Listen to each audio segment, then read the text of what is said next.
আমরা লক্ষ্য করছি কিভাবে আওয়ামী লীগকে পুনর্বাসন করা হবে তার নীল নকশা সাজানোর চেষ্টা করতে দেখছি। আমরা দেখছি আমাদের ভাইয়েরা এখনো হসপিটালের বিছানায় কাতরাচ্ছে। আমরা দেখছি আমাদের শহীদ পরিবারের বাবা মায়েরা, শহীদের বাবা মায়েরা এখনো চোখের পানি ফেলছে। কিন্তু বিভিন্ন দলের পক্ষ থেকে বলা হচ্ছে আওয়ামী লীগ রাজনৈতিক দল, তাদেরকে নিয়েই আগামীর বাংলাদেশে তারা রাজনীতি করবে। আমরা বৈষম্য বিরোধী ছাত্র আন্দোলনের পক্ষ থেকে সুস্পষ্ট বলছি, এত রক্ত দেওয়ার পরেও যারা আওয়ামী লীগের পক্ষে অবস্থান নেবে তাদের সাথে বাংলাদেশের মানুষের কোনো সম্পর্ক নেই, থাকতে পারে না। বাংলাদেশের মানুষ সেই দিল্লির এজেন্ডা আর এই দেশে বাস্তবায়ন হতে দেওয়া হবে না। দিল্লিতে বসে বসে পরিকল্পনা করা হবে আর বাংলায় বসে বসে তার দাসেরা সেই পরিকল্পনা বাস্তবায়ন করা হবে। সেই স্বপ্ন 5ই আগস্টের পর আর দেখা যাবে না, সেই স্বপ্ন আর দেখবেন না।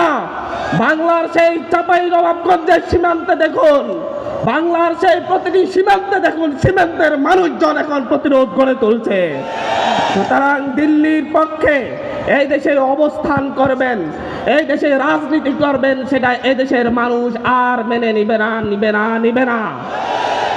আজকে অভ্যুত্থানের 5 মাস পরে যখন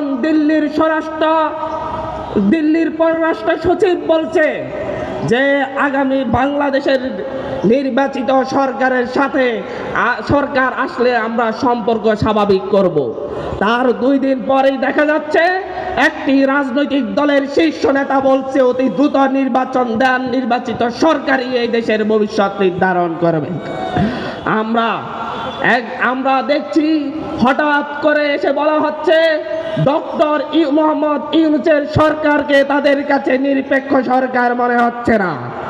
তারা নতুন নিরপেক্ষ সরকার চায়, যেই সরকার 1/11-তে যেরকম ভাবে কারচুপির নির্বাচনের মধ্য দিয়ে আওয়ামী লীগকে ক্ষমতার মসনদে বসিয়ে দিয়েছিল, বাংলাদেশকে তাদের দাসত্বের, ভারতের দাসত্বের শৃঙ্খলা আবদ্ধ করেছিল, সেই রকম একটি নির্বাচনের মধ্য দিয়ে তাদেরকে যেন এমন একটি সরকার দেয়া হয় নিরপেক্ষ সরকারের নামে, যেটা তাদেরকে নিশ্চিত ক্ষমতায় বসিয়ে দিবে, সেই রকম সরকার তারা চায়। তাদের সেই কথার 2 দিন পরে আমরা দেখছি মোহাম্মদ আলী আরাফাত ফেসবুকে পোস্ট দিয়ে বলছে সেও একটি নিরপেক্ষ সরকার চাই, ডক্টর মোহাম্মদ ইউনূসের সরকার নিরপেক্ষ নয়। আমরা দেখছি আপনাদের ভাষার সাথে আওয়ামী লীগের ভাষা মিলে যাচ্ছে, আপনাদের লক্ষ্য উদ্দেশ্যের সাথে দিল্লির দালালদের লক্ষ্য উদ্দেশ্য মিলে যাচ্ছে। ফ্যাসিবাদের বিরুদ্ধে বাংলাদেশের মানুষ, বাংলাদেশের সকল রাজনৈতিক দল ফ্যাসিস্টের বিরুদ্ধে নাহিদ ইসলামের নেতৃত্ব মেনে নিয়েই রাজপথে নেমে এসেছিল। 5ই আগস্টের পরে আজ 6টি মাস অতিক্রম হয়েছে। 5ই আগস্টের পূর্বে সর্বপ্রথম শাহবাগে আমাদের পক্ষে যিনি মিছিল নিয়ে এসেছিলেন তিনি পীর সাহেব চরমোনাই।